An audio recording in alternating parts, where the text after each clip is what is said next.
So I picked up a second monitor. This one on the bottom is the LG WK600. It's a 29-inch ultra-wide monitor, and I picked it up for only 219 bucks.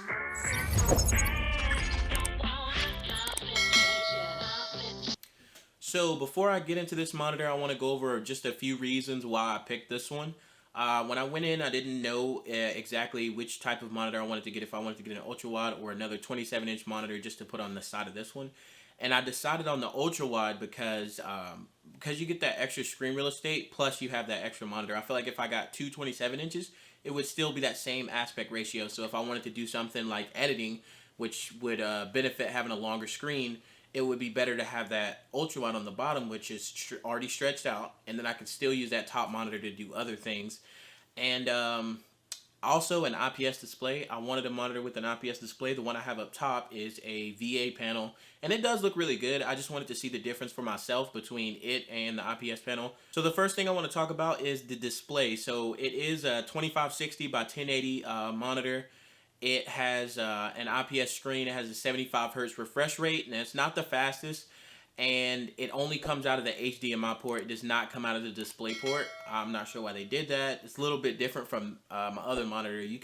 My top monitor caps out at 165, but you can only get to that 165 with the display port, which is like actually worked perfect for me because my 1660 Ti has one HDMI and one display port, and that way I can get the maximum refresh rate out of both of the monitors. So it actually worked out pretty well for me. It also supports FreeSync. It has HDR10, which isn't like the highest HDR, but something I've noticed is that some HDR is really better than no HDR. Since I got this monitor, I started playing all of my like single player games. Anything that's not an FPS game, I pretty much play on that bottom monitor. You get that bigger field of view, and you also get better colors from the IPS and the HDR. You get better contrast. It's just a better looking display when you play those types of games. Or if you're watching videos or movies or something like that, it does give you a little bit of extra. And if you find anything that's actually a native ultra wide 21:9 aspect ratio, it looks even better. So the display actually looks really good. It's got better viewing angles than my MSI monitor up top. It's got much better color reproduction. You know, it is an IPS display. So and you really notice it once you're comparing both of them.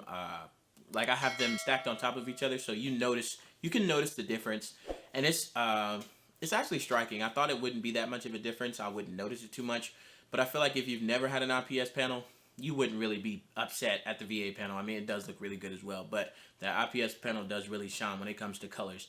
I look at some things like I think I was typing in Google Docs, and like the blue little icon that you use to share was like slightly like it had like a gray tinge to it on the VA panel. So that is something you will notice. Initially, I thought that the thickness of the bezels would not look good. I thought it would annoy me while I was using the monitor.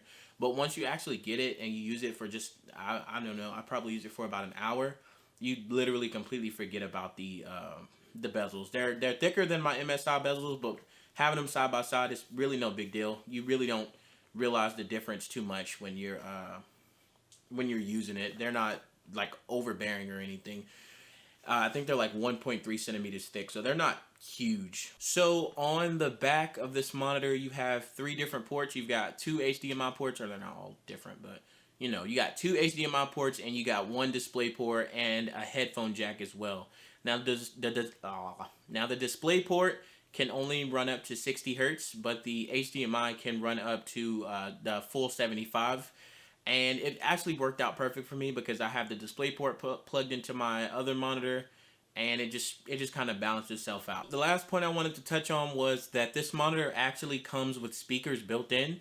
Now they're not professional grade speakers by any means, but they're not tinny. The bass is a little bit flat, but they get plenty loud, especially when you turn on. They have this max audio feature. They get plenty loud. So if you don't have any speakers, this comes included for the $200 price point, and they sound better than, I don't know, a lot of cheap speakers. So if you just get this monitor, you should be set until you maybe if you're saving up to get some speakers, or if you just use headphones all the time like me. But surprisingly though, I found when I'm like watching YouTube videos or something, I just don't want to have the headphones on. It's nice that this has speakers because I don't have any. So it's like an extra little bump you get for that $200 that you spend. So I feel like all wrapped up, it's a really good purchase. So all in all, I would say that this is a really good monitor. Personally, I wouldn't buy it as a main monitor though, only because of the 75 hertz refresh rate. I feel like once I've played at that 140 and above hertz, and once you get to that point, you kind of cannot go back to 60 or 75 hertz. That's the only thing that I feel like tones it back a little bit, but it's still a good monitor, like even despite that, and it's definitely a good option to supplement your main monitor. So if you're looking to pick up a second monitor, this is a definite go, and I feel like a lot of people are doing that side by side exact same monitor setup, and this is a little different, but honestly it works better, especially for my needs. I feel like it would work better for virtually anybody than just two of the same monitor set side by side, unless you need that like clean aesthetic and you need something that's like gonna satisfy your OCD, then that is all personal preference. But functionality wise, this is a much better setup than having two of the same exact same monitors. Anyway, thank you guys for watching. If you guys did enjoy the video, please leave a like down below. If you want to see more content like this, please consider subscribing. And if you have any questions or any ideas for videos in the future, just let me know in the comment section down below. And thank you guys so much for watching.